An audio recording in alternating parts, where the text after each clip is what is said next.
इंदौर के लक्ष्मीबाई नगर railway station से गुवाहाटी के लिए किसान रेल को इंदौर सांसद शंकर लालवानी द्वारा हरी झंडी दिखाकर रवाना किया गया। रेल कोच के 118 कोच में लगभग 180 टन प्याज लेकर रेल रवाना हुई। ये रेल मंगलवार को चलकर गुरुवार को गुवाहाटी पहुंचेगी। रेलवे पीआरओ जितेंद्र कुमार जयंत ने बताया कि ट्रेन फिलहाल कोरोना के चलते खाली पड़ी है, इसलिए प्याज के लिए उपयोग किया गया है।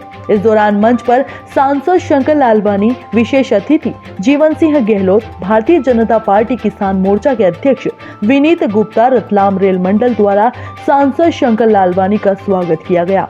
इस दौरान उन्होंने किसानों की फसल का सही खरीदी हो, इसके लिए किसान रेल चलाई है, जो कि अन्य प्रदेशों में भी व्यापार हो। पश्चिम रेलवे की पहली रेल आज हुई रवाना। इंदौर सांसद के अथक प्रयासों से हरी झंडी दिखाकर रवाना की गई। आज इंदौर के लिए बहुत ही सौभाग्य की बात है कि हमारे यहाँ किसान रेल का शुभारंभ पश्चिम रेलवे मंडल की पहली ट्रेन इंदौर से जा रही है।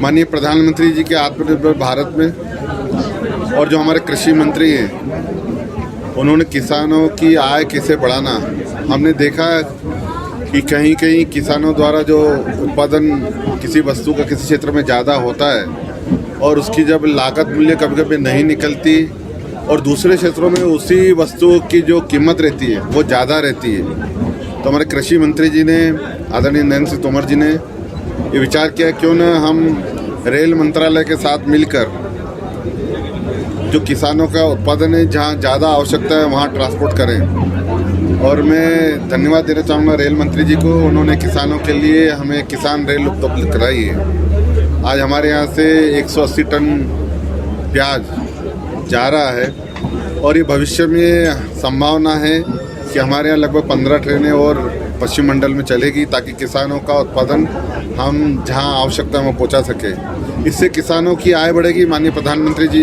जिस प्रकार से उनकी मंशा है कि हमें किसानों की आय बढ़ाना है, उस किसानों की आय बढ़ाने में कृषि मंत्रालय और रेल मंत्रालय मिल के काम कर रहे हैं और उसका उदाहरण है कि ये रेल हमें सौगात मिली है।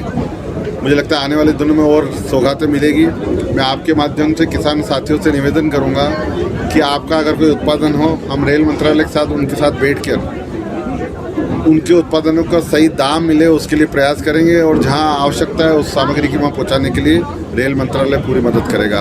इसमें ये भी बात है कि जो भाड़ा है वो भाड़ा 50% सरकार वहन कर रही है और 50% जो किसान हैं उनसे लिया जा रहा है, तो ये सरकार की सब्सिडी है किसानों के लिए।